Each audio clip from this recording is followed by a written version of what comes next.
I want to look at the three features of leadership present in Plato and persistent perhaps today. These are right, honesty, and responsibility.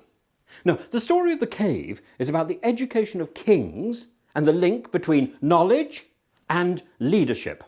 Plato believed a good leader could be either a blessing or a curse. And good leaders are dependent on and reflect the society that gave them the power in the first place. And for that matter, Plato would hold that democracy was not a positive experience, and nor, of course, was the dominance of money or the power of a minority, an oligarchy. But this, of course, was just theory. He would start by believing that a good leader cannot be stupid.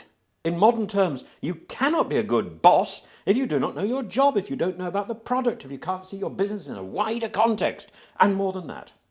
If you can do this, you should be managing, you should be leading. Plato thinks a superior education generates a right and a duty to rule. A CV generates a right to rule. This anticipates trait theory, by assuming that leaders are born rather than made, but they can be educated and improved. A movement between the classes is based on education. Leadership can be learned, but some people are better disposed to lead than others. But the concept of a ruler with absolute sovereignty, whether good or bad, persists. You find it in Thomas Hobbes, in Leviathan, then modified in Locke, and even in Rousseau, who cautions us to put common good over self-interest. But then Plato already had that idea, and more generalizing, if you emphasize common good, it silences the critics. Of course, there often comes a time, as in the case of modern Greece and in France, when the people maybe rightly rebel against what they have been fed as the common good.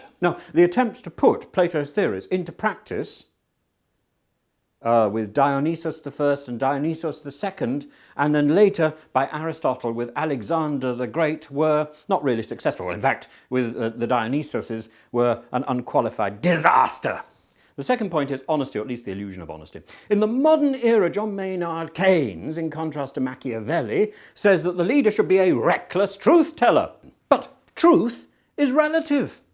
And the call that Plato makes for the use of religion to keep people in their place, what he calls the noble lie, and in 1925 Hitler calls a similar sort of thing the big lie. You know, Hitler says that the more colossal the lie, the more people are going to believe it. Plato's using religion to keep people obedient to the leader. And he sanitizes religion. He says, take the nasty bits out. He's a sort of Walt Disney of the pre-Christian era. Keep people in their place by telling them nice stories. It's a myth itself, a form of truth, just not a literal form. So we have to be very careful with Plato's concept of honesty, but it's there nevertheless. And finally, responsibility. The quality of our lives will depend on how much we are prepared to take responsibility for ourselves and to help those who are unfortunate. That's what Mrs. Thatcher said. Now, here is the message. The ruler needs power, needs a message, truth or lie, as long as it's inspiring, but the leader needs to take responsibility for the community he or she leads. Otherwise, they are not a good leader. Otherwise, actually, they are not leading.